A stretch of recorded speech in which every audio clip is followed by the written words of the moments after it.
Hello India and welcome to another happening episode of Kiska Brand Bajega Industry Titans. On today's episode, we are bringing to you an adventurous journey of India's leading online travel brand that erases the hassle of waiting in long queues and booking tickets to capturing a special place in the hearts of consumers by being their one-stop travel companion. Its quirky campaigns with Bollywood biggies like Ranveer and Alia and its hyper-local campaign like My India have hit the nail on the head with the travel enthusiast.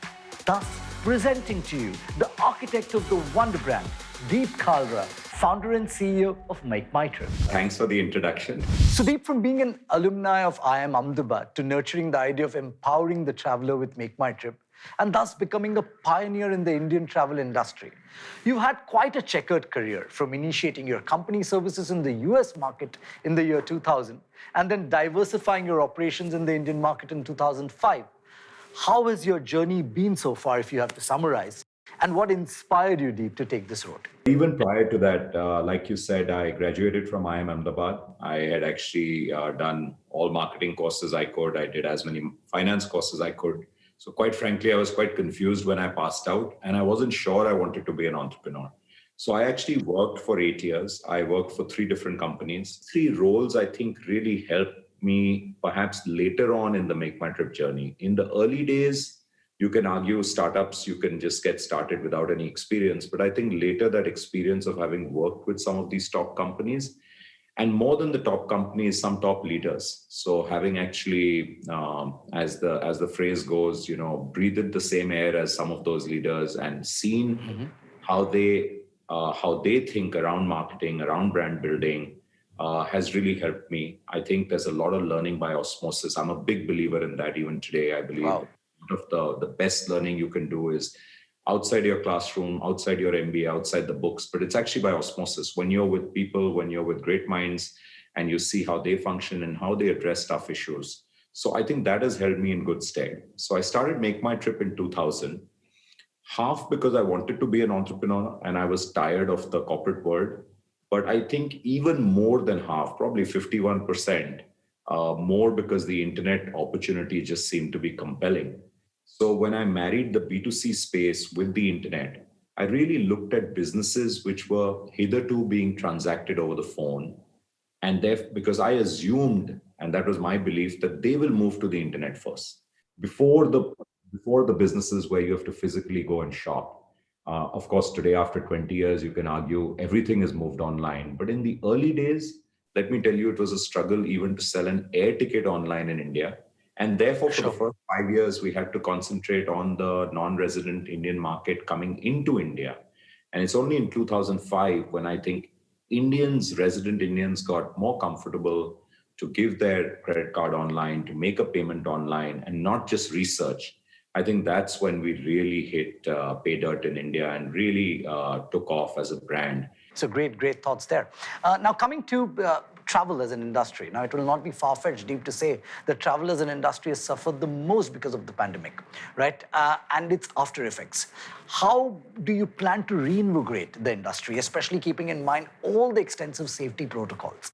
You're absolutely right, Aditya. If there's one industry which has been completely battered, bruised, and obliterated, it's been the travel and tourism industry, no question. But then, at the same point, if there's one thing that people are dying to do after 13 months of pandemic in India or anywhere in the world, if you ask them, what have you missed the most? And 9 out of 10 will say travel. What are we doing? I think a bunch of things during these 12 months. So what we started doing when people were looking to travel, we tried to understand what is their biggest concern in the consumer's mind. And that is lesson number 1. So for all you young MBA students out there, or anyone who wants to understand marketing, if you are thinking about doing something, don't venture forth without either bouncing it off your customers, or if you're lost what to do, ask customers. Customers will tell you. Sure. And you don't ask one. You, of course, do a survey. You ask a lot of people. You do focus groups. And everything we did, Aditya, pointed to one thing. The biggest concern on the customer's mind was safety. Suddenly, it was price. So price was always number 1, right? This is India. So price has always been number 1. Suddenly, it was safety. Give me a safe environment, how I can travel. Give me a safe environment where I can stay, and I'm ready to travel. So we said, okay, let us put in place for you 5 or 6 things you need to do And then we will connote that as a safety thing. We call it My Safety on Make My Trip, or we call it Go Safety on Goibibo. And we connoted that to the customer and it struck a chord. And that's how I think 50% people were ready to start traveling from the time when no one was ready. Deep, I just wanted to understand now with the second wave of virus truly here, there's an increased sense of fear amongst the masses as they're now getting increasingly averse to traveling. Now, how do you plan to assuage the fears through your communication? So between the first wave and the second wave, the difference is a lot of people have traveled and realized that traveling is safe. I always say traveling today is uncomfortable. It's not unsafe. You ask most people, they'll say nothing happened on our trip. The problem happened in your so-called social bubble when you let your guard down.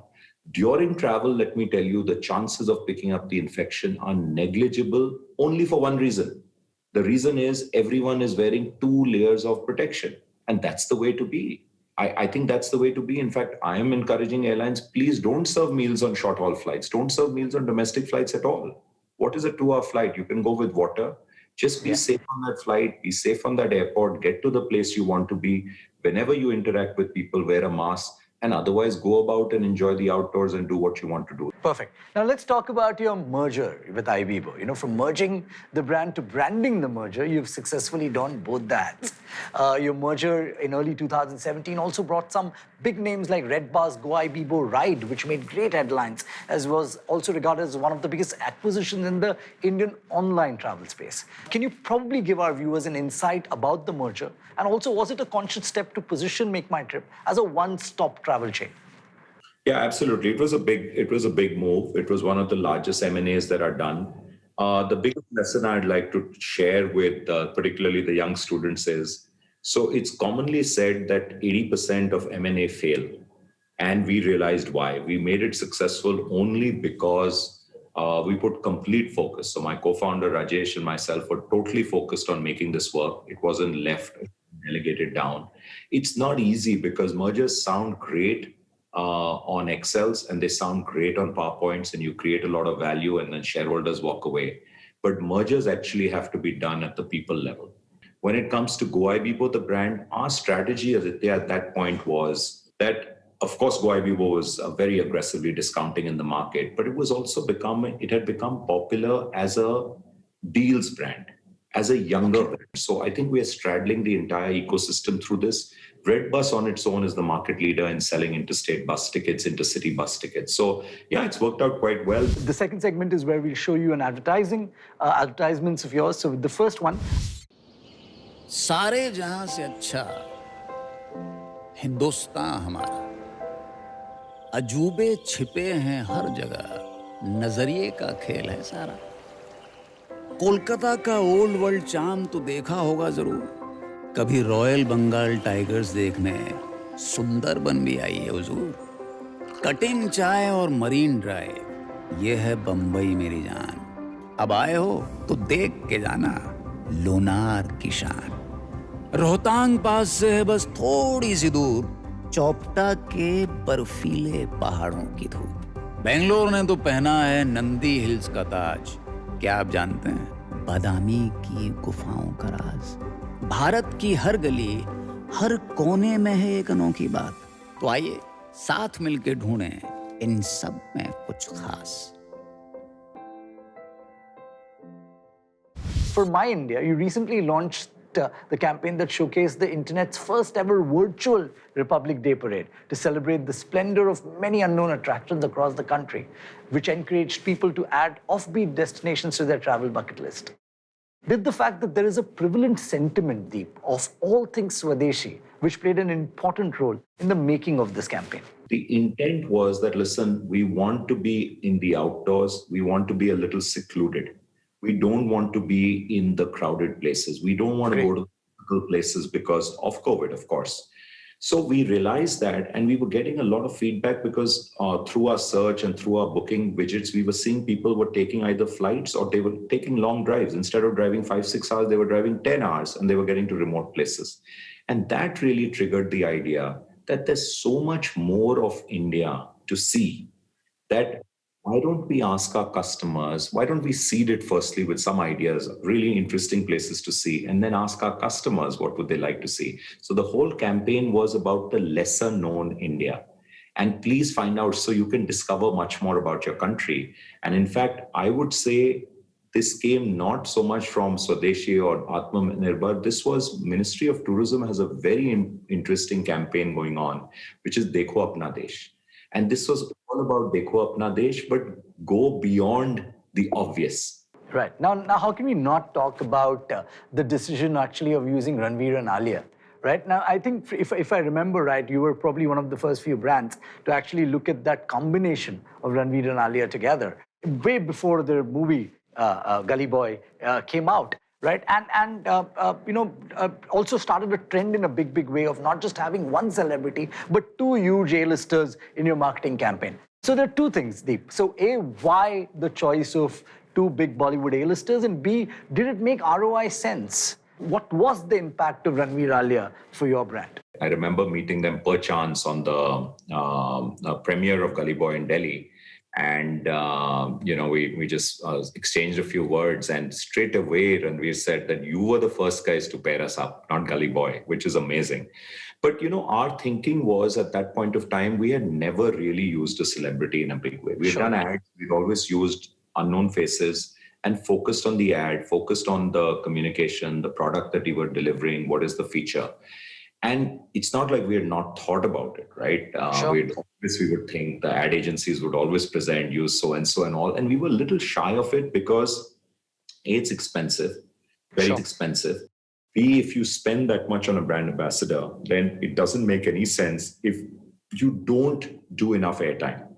And you know this very well. So you have to then do an X factor of airtime, otherwise you wasted that. And I think the more we thought about it, we got excited because of the use cases that we could use them for, the banter. And I think their natural, I won't say camaraderie because we've never seen them together, but their natural kind of witticism. So, we'd seen Ranveer being very quick with that, always quick to the draw. He could always do things like that. And we thought we'll be able to, connect with a lot of audiences with it. We were also going big. The company was getting bigger and we wanted to get our message out. And that was the turning point for us, Aditya, to get the message out beyond our typical internet audience. In the past, brands like Red Bull, Harley-Davidson, and Airbnb as well have used community building as an effective tool for brand building, right? Especially on the internet, which is targeting using online platforms. We also see Make My Trip using local influencers to promote community building.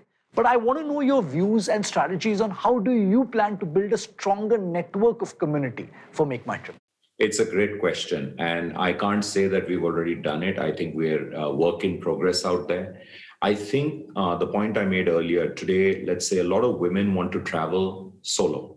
They want to go they don't need a friend. They'll make some friends on the way. They're happy to go, whether it's a trek, even if it's a shopping trip, etc. Now that's a community in the making. Why can't you have a community of only women who love to travel? And then they start sharing their experiences. On the other side, you could have people who just love going and scaling new peaks. So they are trekkers and they only want to talk about trekking, or there is soft adventure sport, or there's whitewater rafting. Similarly, you're finding these communities out there. Do you know what's very big today is food travel. People want to go on gastronomy trails. And there's a community around that. So or I'll just give you my example. I think pet-friendly travel locations. I often don't I have a pet and I don't have too many places which are very pet-friendly. So that becomes a community as well. And you're right, because we all who have pets, pets are family members and you don't want to leave them behind. Let's come to the next part, which is Make My Trip Foundation, right? The unfortunate part about the tourism industry is that it's the highest contributor of carbon emission in the country, right? In the past, surveys revealed that a brand endorsing eco-friendly services have sat higher on the consideration ladder of consumers and investors. So was Make My Trip Foundation the strategic step to have a deeper connect with the consumers and also probably the investors? My second part, Deep, before you answer is, do you probably see the industry adapting to sustainability in the near future? Our thinking around giving back started over a decade ago, where we started asking customers, particularly those who cared for the environment, that would you like to make a small contribution? It could be as tiny as 10 rupees, 20 rupees, 100 rupees, whatever, to help offset the carbon footprint that you will make when you take this trip. And we had a quick calculator which would calculate the carbon footprint. And we said, if you want to offset it completely, if you make this contribution, we can help plant so many trees. We found partners who would plant those trees. So we work very closely with Seva Mandir, which is outside Udaipur, and they've been doing this actually for decades. What was very heartening was how many people came forward to make those donations.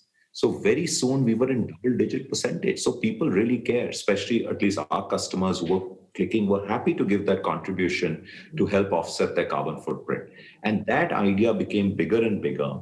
Before the pandemic, 2 years ago, we completed 1.1 million trees planted with contributions from customers as well as some matched by company and individuals in the company. So 1.1 million trees and going strong.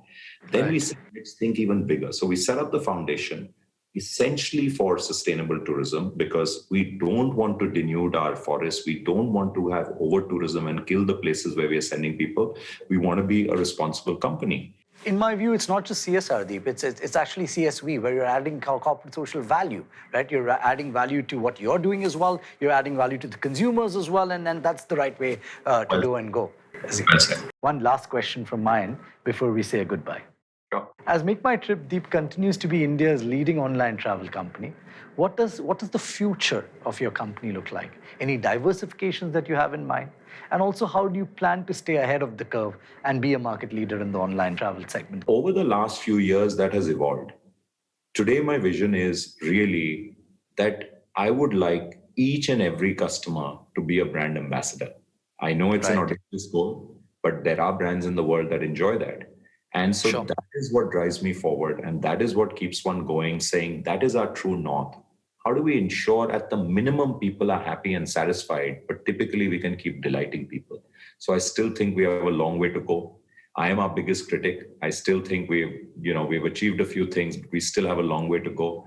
And threats and challenges are going to come. And the real threats and challenges which are going to come are going to be from the far left.